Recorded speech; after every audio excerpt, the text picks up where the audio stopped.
Chapter 8. From somewhere at the bottom of a passage, the smell of roasting coffee, real coffee, not victory coffee, came floating out into the street. Winston paused involuntarily. For perhaps 2 seconds he was back in the half-forgotten world of his childhood. Then a door banged, seeming to cut off the smell as abruptly as though it had been a sound. He had walked several kilometers over pavements, and his varicose ulcer was throbbing. This was the second time in 3 weeks that he had missed an evening at the community center. A rash act, since you could be certain that the number of your attendances at the center was carefully checked. In principle, a party member had no spare time and was never alone except in bed. It was assumed that when he was not working, eating, or sleeping, he would be taking part in some kind of communal recreation. To do anything that suggested a taste for solitude, even to go for a walk by yourself, was always slightly dangerous. There was a word for it in Newspeak. Own life, it was called, meaning individualism and eccentricity. But this evening, as he came out of the ministry, the balminess of the April air had tempted him. The sky was a warmer blue than he had seen it that year, and suddenly the long, noisy evening at the center, the boring, exhausting games, the lectures, the creaking camaraderie oiled by gin, had seemed intolerable. On impulse, he had turned away from the bus stop and wandered off into the labyrinth of London, first south, then east, then north again, losing himself among unknown streets and hardly bothering in which direction he was going. If there is hope, he had written in the diary, it lies in the proles. The words kept coming back to him, statement of a mystical truth and a palpable absurdity. He was somewhere in the vague brown-colored slums to the north and east of what had once been St. Pancras Station. He was walking up a cobbled street of little 2-story houses with battered doorways which gave straight on the pavement, and which were somehow curiously suggestive of rat holes. There were puddles of filthy water here and there among the cobbles. In and out of the dark doorways and down narrow alleyways that branched off on either side, people swarmed in astonishing numbers. Girls in full bloom with crudely lipsticked mouths, and youths who chased the girls, and swollen waddling women who showed you what the girls would be like in 10 years' time, and old bent creatures shuffling along on splayed feet, and ragged barefooted children who played in the puddles and then scattered at angry yells from their mothers. Perhaps a quarter of the windows in the street were broken and boarded up. Most of the people paid no attention to Winston. A few eyed him with a sort of guarded curiosity. 2 monstrous women with brick-red forearms folded across theller aprons were talking outside a doorway. Winston caught scraps of conversation as he approached. "Yes," I says to her, "that's all very well," I says. "But if you'd have been in my place, you'd have done the same as what I done. It's easy to criticize," I says, "but you ain't got the same problems as what I got." "Ah," said the other, "that's just it, that's just where it is." The strident voices stopped abruptly. The women studied him in hostile silence as he went past. But it was not hostility exactly. Merely a kind of wariness, a momentary stiffening as at the passing of some unfamiliar animal. The blue overalls of the party could not be a common sight in a street like this. Indeed, it was unwise to be seen in such places unless you had definite business there. The patrols might stop you if you happened to run into them. "May I see your papers, comrade? What are you doing here? What time did you leave work? Is this your usual way home?" And so on and so forth. Not that there was any rule against walking home by an unusual route, but it was enough to draw attention to you if the thought police heard about it. Suddenly the whole street was in commotion. There were yells of warning from all sides. People were shooting into the doorways like rabbits. A young woman leapt out of a doorway a little ahead of Winston, grabbed up a tiny child playing in a puddle, whipped her apron round it, and leapt back again, all in one movement. At the same instant, a man in a concertina-like black suit who had emerged from a side alley ran towards Winston, pointing excitedly to the sky. "Steamer!" he yelled. "Look out, Governor! Bang overhead! Lay down quick!" Steamer was a nickname which for some reason the proles applied to rocket bombs. Winston promptly flung himself on his face. The proles were nearly always right when they gave you a warning of this kind. They seemed to possess some kind of instinct which told them several seconds in advance when a rocket was coming, although the rocket supposedly traveled faster than sound. Winston clasped his forearms above his head. There was a roar that seemed to make the pavement heave. A shower of light objects pattered onto his back. When he stood up, he found that he was covered with fragments of glass from the nearest window. He walked on. The bomb had demolished a group of houses 200 meters up the street. A black plume of smoke hung in the sky, and below it a cloud of plaster dust in which a crowd was already forming around the ruins. There was a little pile of plaster lying on the pavement ahead of him, and in the middle of it he could see a bright red streak. When he got up to it, he saw that it was a human hand severed at the wrist. Apart from the bloody stump, the hand was so completely whitened as to resemble a plaster cast. He kicked the thing into the gutter and then, to avoid the crowd, turned down a side street to the right. Within 3 or 4 minutes he was out of the area which the bomb had affected, and the sordid, swarming life of the streets was going on as though nothing had happened. It was nearly 20 hours, and the drinking shops which the proles frequented, pubs they called them, were choked with customers. From their grimy swing doors, endlessly opening and shutting, there came forth a smell of urine, sawdust, and sour beer. In an angle formed by a projecting house front, 3 men were standing very close together, the middle one of them holding a folded-up newspaper which the other 2 were studying over his shoulder. Even before he was near enough to make out the expression on their faces, Winston could see absorption in every line of their bodies. It was obviously some serious piece of news that they were reading. He was a few paces away from them when suddenly the group broke up and 2 of the men were in violent altercation. For a moment they seemed almost on the point of blows. "Can't you bleeding well listen to what I say? I tell you no number ending in 7 ain't won for over 14 months. Yes, it is then. No, it's not. Back home I got the old lot of 'em for over 2 years wrote down on a piece of paper. I takes 'em down regular as the clock. And I tell you no number ending in 7. Yes, a 7 is 1. I could pretty near tell you the bleeding number. 407 it ended in. It were in February. 2nd week in February. February, your grandmother. I got it all down in black and white, and I tell you no number. Oh, pack it in, said the 3rd man. They were talking about the lottery. Winston looked back when he had gone 30 meters. They were still arguing with vivid, passionate faces. The lottery, with its weekly payout of enormous prizes, was the one public event to which the proles paid serious attention. It was probable that there were some millions of proles for whom the lottery was the principal, if not the only reason for remaining alive. It was their delight, their folly, their anodyne, their intellectual stimulant. Where the lottery was concerned, even people who could barely read and write seemed capable of intricate calculations and staggering feats of memory. There was a whole tribe of men who made a living simply by selling systems, forecasts, and lucky amulets. Winston had nothing to do with the running of the lottery, which was managed by the Ministry of Plenty, but he was aware, indeed everyone in the party was aware, that the prizes were largely imaginary. Only small sums were actually paid out, the winners of the big prizes being non-existent persons. In the absence of any real intercommunication between one part of Oceania and another, this was not difficult to arrange, but if there was hope, it lay in the proles. You had to cling on to that. When you put it in words, it sounded reasonable. It was when you looked at the human beings passing you on the pavement that it became an act of faith. The street into which he had turned ran downhill. He had a feeling that he had been in this neighborhood before and that there was a main thoroughfare not far away. From somewhere ahead there came a din of shouting voices. The street took a sharp turn and then ended in a flight of steps which led down into a sunken alley where a few stall keepers were selling tired-looking vegetables. At this moment, Winston remembered where he was. The alley led out into the main street, and down the next turning, not 5 minutes away, was the junk shop where he had bought the blank book which was now his diary. And in a small stationer's shop not far away, he had bought his penholder and his bottle of ink. He paused for a moment at the top of the steps. On the opposite side of the alley there was a dingy little pub whose windows appeared to be frosted over, but in reality were merely coated with dust. A very old man, bent but active, with white mustaches that bristled forward like those of a prawn, pushed open the swing door and went in. As Winston stood watching, it occurred to him that the old man, who must be 80 at the least, had already been middle-aged when the revolution happened. He and a few others like him were the last links that now existed with the vanished world of capitalism. In the party itself there were not many people left whose ideas had been formed before the revolution.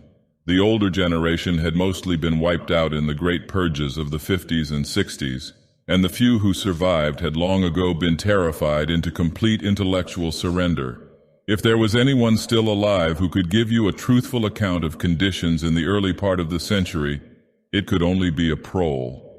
Suddenly the passage from the history book that he had copied into his diary came back into Winston's mind, and a lunatic impulse took hold of him. He would go into the pub, he would scrape acquaintance with that old man and question him. He would say to him, "Tell me about your life when you were a boy.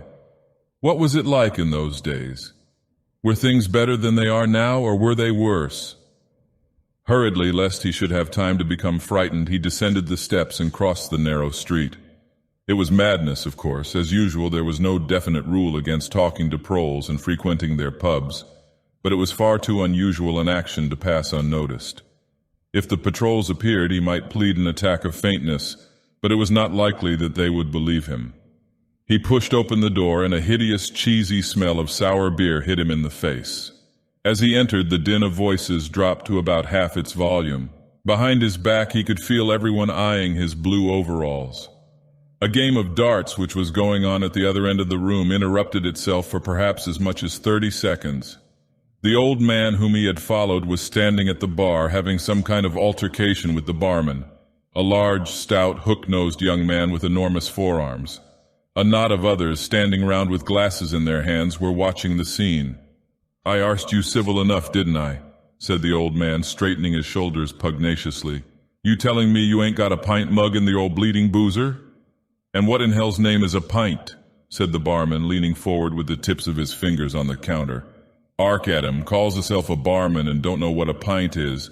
Why, a pint's the half of a quart, and there's 4 quarts to the gallon. I have to teach you the ABC next." "Never heard of 'em," said the barman shortly. "Liter and half-liter, that's all we serve. There's the glasses on the shelf in front of you." "I likes a pint," persisted the old man. "You could have drawed me off a pint easy enough. We didn't have these bleeding liters when I was a young man." "When you were a young man, we were all living in the treetops," said the barman with a glance at the other customers. There was a shout of laughter, and the uneasiness caused by Winston's entry seemed to disappear. The old man's white stubbled face had flushed pink. He turned away, muttering to himself, and bumped into Winston. Winston caught him gently by the arm. "May I offer you a drink?" he said. "You're a gent," said the other, straightening his shoulders again. He appeared not to have noticed Winston's blue overalls. "Pint," he added aggressively to the barman. "Pint of wallop." The barman swished 2 half-liters of dark brown beer into thick glasses which he had rinsed in a bucket under the counter. Beer was the only drink you could get in prole pubs. The proles were supposed not to drink gin, though in practice they could get hold of it easily enough. The game of darts was in full swing again, and the knot of men at the bar had begun talking about lottery tickets. Winston's presence was forgotten for a moment. There was a deal table under the window where he and the old man could talk without fear of being overheard. It was horribly dangerous, but at any rate there was no telescreen in the room, a point he had made sure of as soon as he came in. "He could have drawed me off a pint," grumbled the old man as he settled down behind a glass. "A half-liter ain't enough. It don't satisfy, and a whole liter's too much. It starts my bladder running, let alone the price."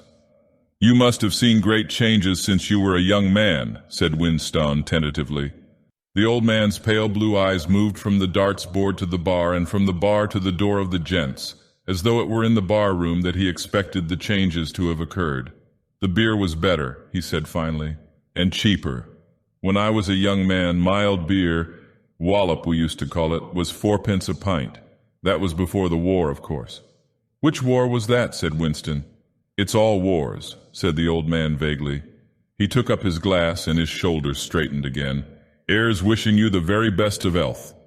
In his lean throat, the sharp-pointed Adam's apple made a surprisingly rapid up-and-down movement, and the beer vanished. Winston went to the bar and came back with 2 more half-liters. The old man appeared to have forgotten his prejudice against drinking a full liter. "You are very much older than I am," said Winston. "You must have been a grown man before I was born. You can remember what it was like in the old days before the revolution. People of my age don't really know anything about those times. We can only read about them in books, and what it says in the books may not be true. I should like your opinion on that. The history books say that life before the revolution was completely different from what it is now. There was the most terrible oppression, injustice, Poverty worse than anything we can imagine. Here in London, the great mass of the people never had enough to eat from birth to death. Half of them hadn't even boots on their feet. They worked 12 hours a day. They left school at 9. They slept 10 in a room. And at the same time, there were a very few people, only a few thousands, the capitalists they were called, who were rich and powerful. They owned everything that there was to own. They lived in great gorgeous houses with 30 servants. They rode about in motor cars and 4-horse carriages. They drank champagne. They wore top hats. The old man brightened suddenly. Top hats, he said. Funny you should mention 'em. The same thing come into my head only yesterday, I don't know why. I was just thinking I ain't seen a top hat in years. Going right out, they have. The last time I wore one was at my sister-in-law's funeral. And that was, well, I couldn't give you the date, but it must have been 50 years ago. Of course, it was only hired for the occasion, you understand. It isn't very important about the top hats, said Winston patiently. The point is, these capitalists, they and a few lawyers and priests and so forth who lived on them, were the lords of the earth. Everything existed for their benefit. You, the ordinary people, the workers, were their slaves. They could do what they liked with you. They could ship you off to Canada like cattle. They could sleep with your daughters if they chose. They could order you to be flogged with something called a cat o' nine tails. You had to take your cap off when you passed them. Every capitalist went about with a gang of lackeys who— The old man brightened again. Lackeys, he said. Now there's a word I ain't heard since ever so long. Lackeys. That regular takes me back, that does. I recollect donkeys years ago. I used to sometimes go to YD Park of a Sunday afternoon to hear the blokes making speeches. Salvation Army, Roman Catholics, Jews, Indians, all sorts there was. And there was one bloke, well, I couldn't give you his name, but a real powerful speaker's was. He didn't give it 'em lackeys, he says, lackeys of the bourgeoisie, flunkies of the ruling class. Parasites, that was another of them. And yenas, he definitely called them yenas. Of course he was referring to the Labor Party, you understand. Winston had the feeling that they were talking at cross purposes. What I really wanted to know was this, he said. Do you feel that you have more freedom now than you had in those days? Are you treated more like a human being? In the old days, the rich people, the people at the top, the House of Lords, put in the old man reminiscently. The House of Lords, if you like. What I am asking is, were these people able to treat you as an inferior simply because they were rich and you were poor? Is it a fact, for instance, that you had to call them sir and take off your cap when you passed them? The old man appeared to think deeply. He drank off about a quarter of his beer before answering. Yes, he said. They liked you to touch your cap to him. It showed respect like. I didn't agree with it myself, but I'd done it often enough. Had to, as you might say. And was it usual? I'm only quoting what I've read in history books. Was it usual for these people and their servants to push you off the pavement into the gutter? One of them pushed me once, said the old man. I recollect it as if it was yesterday. It was boat race night. Terribly rowdy they used to get on boat race night. And I bumps into a young bloke on Shaftesbury Avenue. Quite a gent he was. Dress shirt, top hat, black overcoat. He was kind of zigzagging across the pavement, and I bumps into him accidental-like. He says, "Why can't you look where you're going?" he says. I say, "Do you think you've bought the bleeding pavement?" He says, "I'll twist your bloody head off if you get fresh with me." I says, "You're drunk. I'll give you in charge in half a minute," I says. "And if you'll believe me," he puts his hand on my chest and gives me a shove as pretty near sent me under the wheels of a bus. Well, I was young in them days, and I was going to have fetched him one, only— A sense of helplessness took hold of Winston. The old man's memory was nothing but a rubbish heap of details. One could question him all day without getting any real information. The party histories might still be true after a fashion. They might even be completely true. He made a last attempt. "Perhaps I have not made myself clear," he said. "What I'm trying to say is this. You've been alive a very long time. You lived half your life before the revolution. In 1925, for instance, you were already grown up. Would you say, from what you can remember, that life in 1925 was better than it is now or worse? If you could choose, would you prefer to live then or now?" The old man looked meditatively at the darts board. He finished up his beer more slowly than before. When he spoke, it was with a tolerant philosophical air, as though the beer had mellowed him. "I know what you expect me to say," he said. "You expect me to say as I'd sooner be young again. Most people'd say they'd sooner be young if you asked 'em. You got your health and strength when you're young. When you get to my time of life, you ain't never well. I suffer something wicked from my feet, and my bladder's just terrible. 6 and 7 times a night it is me out of bed. On the other end, there's great advantages in being an old man. You ain't got the same worries. No truck with women, and that's a great thing. I ain't had a woman for near on 30 years, if you'd credit it, nor wanted to, what's more. Winston sat back against the windowsill. It was no use going on. He was about to buy some more beer when the old man suddenly got up and shuffled rapidly into the stinking urinal at the side of the room. The extra half-liter was already working on him. Winston sat for a minute or two gazing at his empty glass and hardly noticed when his feet carried him out into the street again. Within 20 years at the most, he reflected, the huge and simple question, was life better before the revolution than it is now, would have ceased once and for all to be answerable. But in effect it was unanswerable even now, since the few scattered survivors from the ancient world were incapable of comparing one age with another. They remembered a million useless things, a quarrel with a workmate, a hunt for a lost bicycle pump, the expression on a long-dead sister's face, the swirls of dust on a windy morning 70 years ago. But all the relevant facts were outside the range of their vision. They were like the ant, which can see small objects but not large ones.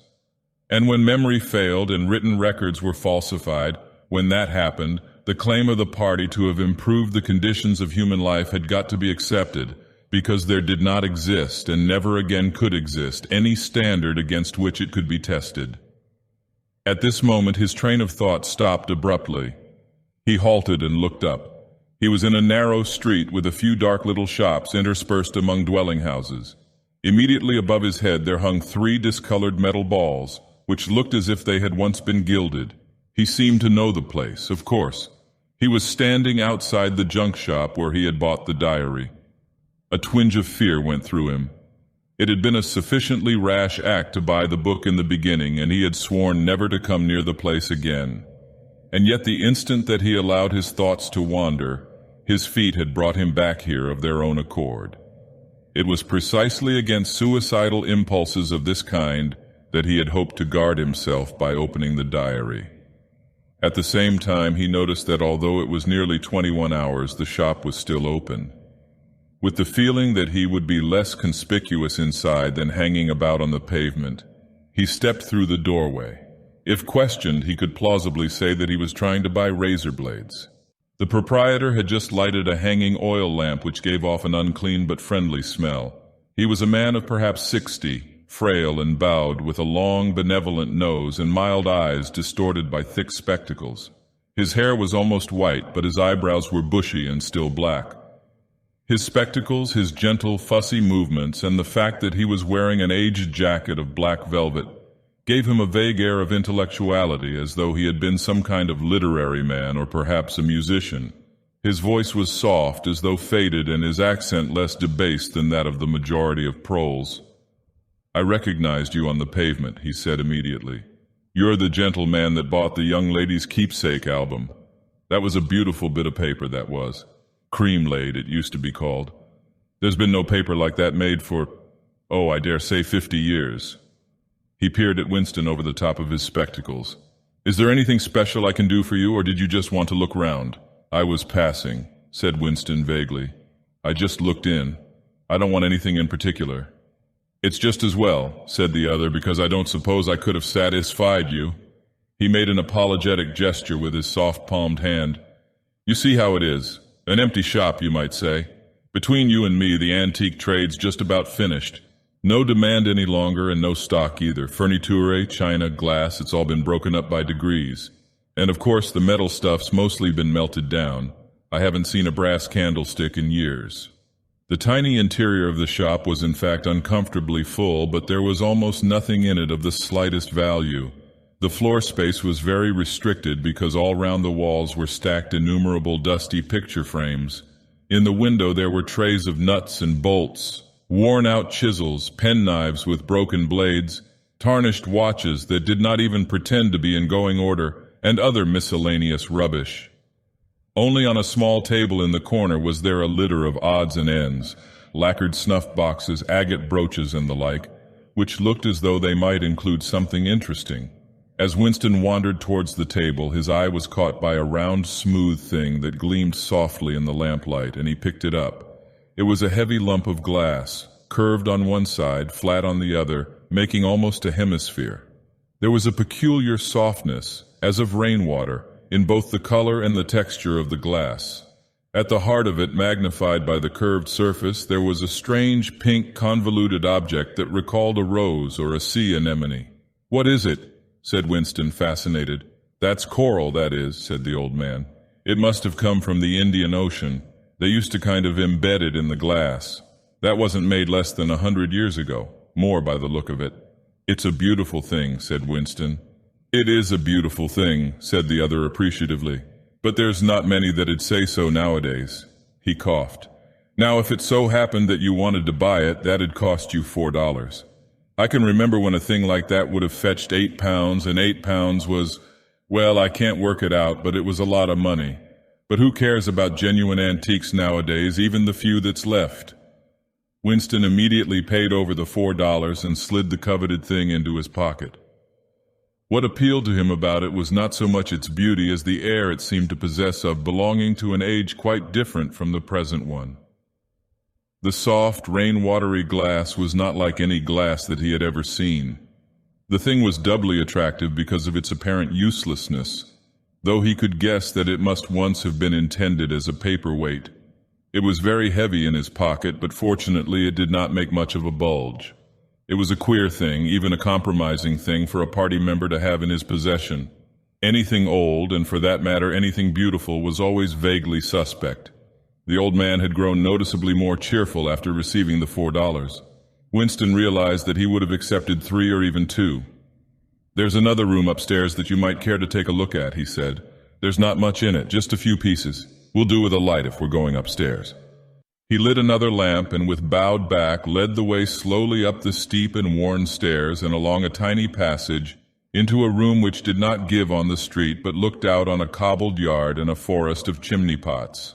Winston noticed that the furniture was still arranged as though the room were meant to be lived in. There was a strip of carpet on the floor, a picture or two on the walls, and a deep slatternly armchair drawn up to the fireplace. An old-fashioned glass clock with a 12-hour face was ticking away on the mantelpiece. Under the window, and occupying nearly a quarter of the room, was an enormous bed with the mattress still on it. "We lived here till my wife died," said the old man half apologetically. "I'm selling the furniture off by little and little. Now that's a beautiful mahogany bed, or at least it would be if you could get the bugs out of it. But I dare say you'd find it a little bit cumbersome." He was holding the lamp high up so as to illuminate the whole room, and in the warm, dim light the place looked curiously inviting. The thought flitted through Winston's mind that it would probably be quite easy to rent the room for a few dollars a week if he dared to take the risk. It was a wild, impossible notion to be abandoned as soon as thought of, but the room had awakened in him a sort of nostalgia, a sort of ancestral memory. It seemed to him that he knew exactly what it felt like to sit in a room like this, in an armchair beside an open fire with your feet in the fender and a kettle on the hob, utterly alone, utterly secure, with nobody watching you, no voice pursuing you, no sound except the singing of the kettle and the friendly ticking of the clock. "There's no telescreen," he could not help murmuring. "Ah," said the old man, "I never had one of those things, too expensive, and I never seemed to feel the need of it somehow. Now that's a nice gate leg table in the corner there. Though of course you'd have to put new hinges on it if you wanted to use the flaps." There was a small bookcase in the other corner, and Winston had already gravitated towards it. It contained nothing but rubbish. The hunting down and destruction of books had been done with the same thoroughness in the prole quarters as everywhere else. It was very unlikely that there existed anywhere in Oceania a copy of a book printed earlier than 1960. The old man, still carrying the lamp, was standing in front of a picture in a rosewood frame which hung on the other side of the fireplace opposite the bed. "Now, if you happen to be interested in old prints at all," he began delicately. Winston came across to examine the picture. It was a steel engraving of an oval building with rectangular windows and a small tower in front. There was a railing running round the building, and at the rear end there was what appeared to be a statue. Winston gazed at it for some moments. It seemed vaguely familiar, though he did not remember the statue. "The frame's fixed to the wall," said the old man, "but I could unscrew it for you, I dare say." "I know that building," said Winston finally. "It's a ruin now. It's in the middle of the street outside the Palace of Justice." "That's right, outside the law courts. It was bombed in, many years ago. It was a church at one time, St. Clement's Danes its name was." He smiled apologetically as though conscious of saying something slightly ridiculous and added, "Oranges and lemons, say the bells of St. Clement's." "What's that?" said Winston. "Oh, oranges and lemons, say the bells of St. Clement's." "That was a rhyme we had when I was a little boy. How it goes on I don't remember, but I do know it ended up, 'Here comes a candle to light you to bed. Here comes a chopper to chop off your head.' It was a kind of a dance. They held out their arms for you to pass under, and when they came to, 'Here comes a chopper to chop off your head,' they brought their arms down and caught you. It was just names of churches. All the London churches were in it. All the principal ones, that is." Winston wondered vaguely to what century the church belonged. It was always difficult to determine the age of a London building. Anything large and impressive, if it was reasonably new in appearance, was automatically claimed as having been built since the Revolution, while anything that was obviously of earlier date was ascribed to some dim period called the Middle Ages. The centuries of capitalism were held to have produced nothing of any value. One could not learn history from architecture any more than one could learn it from books.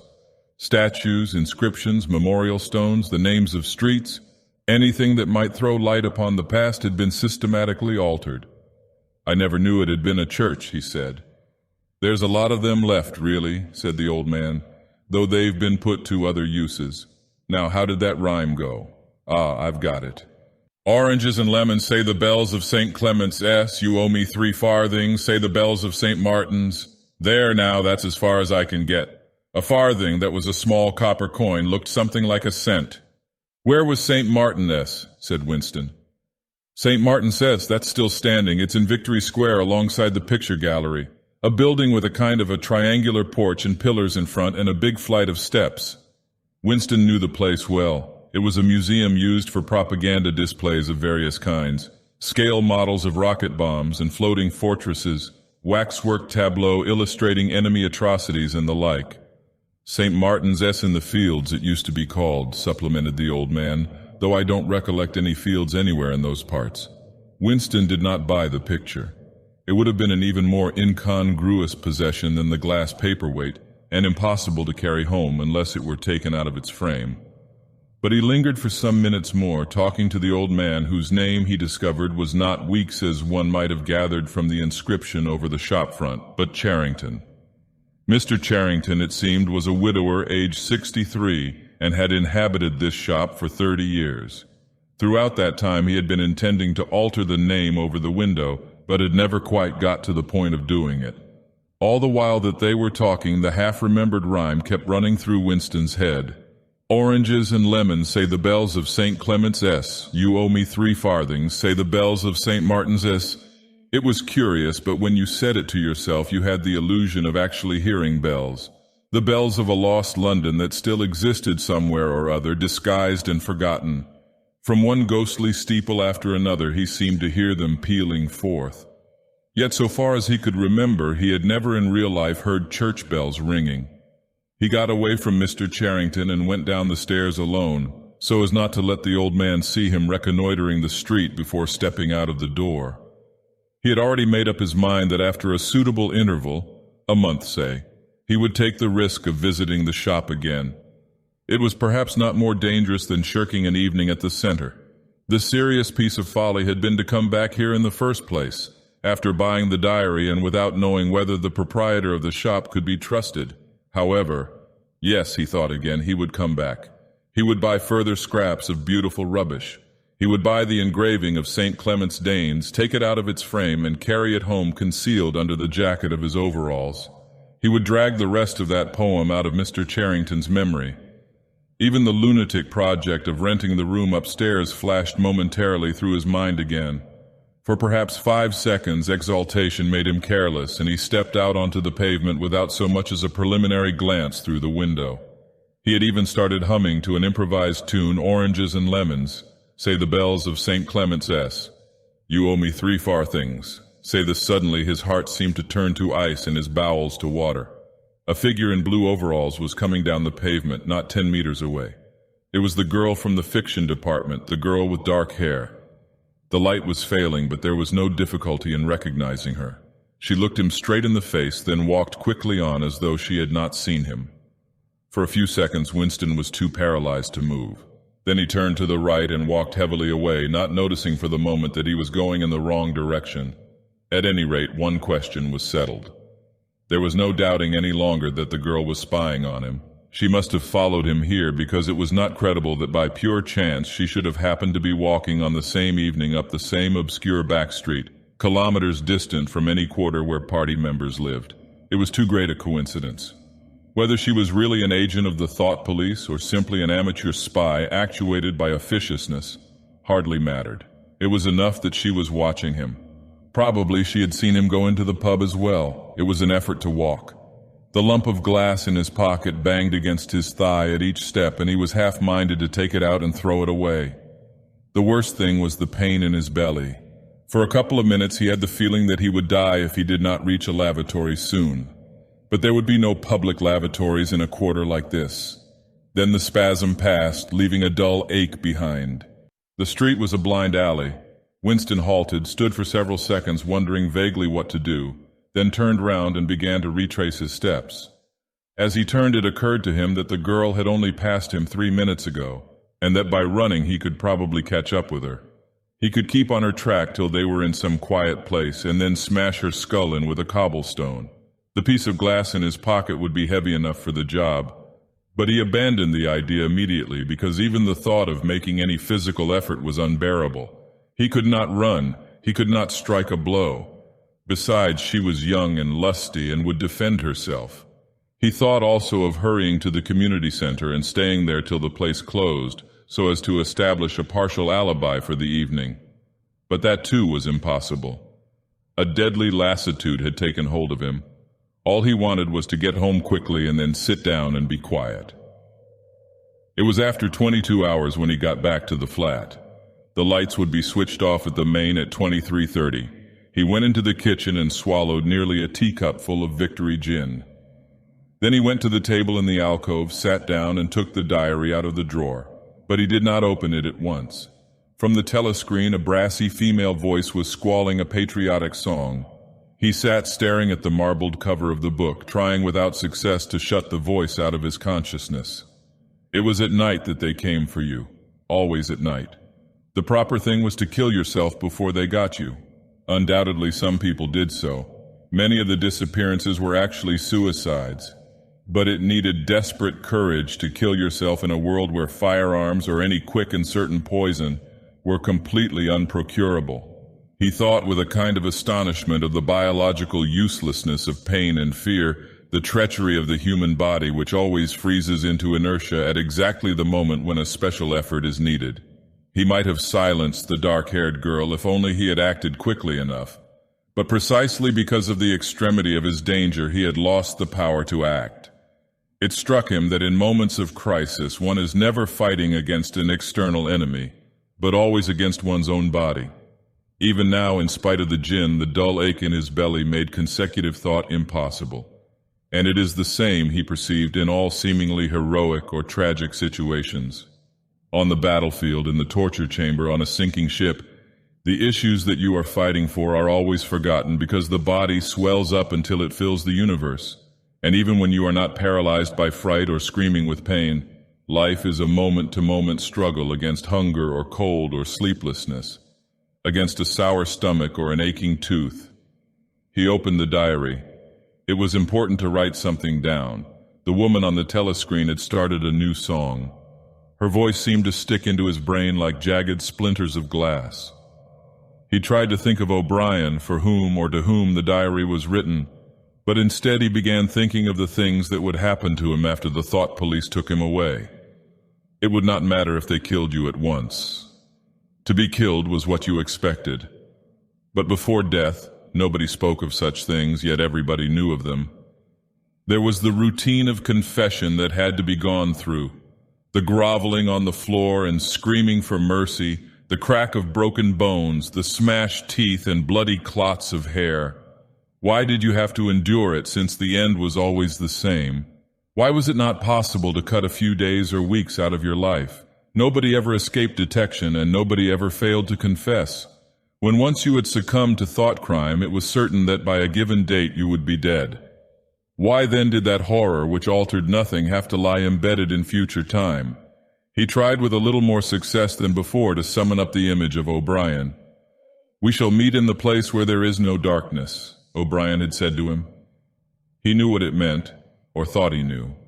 The place where there is no darkness was the imagined future which one would never see, but which by foreknowledge one could mystically share in.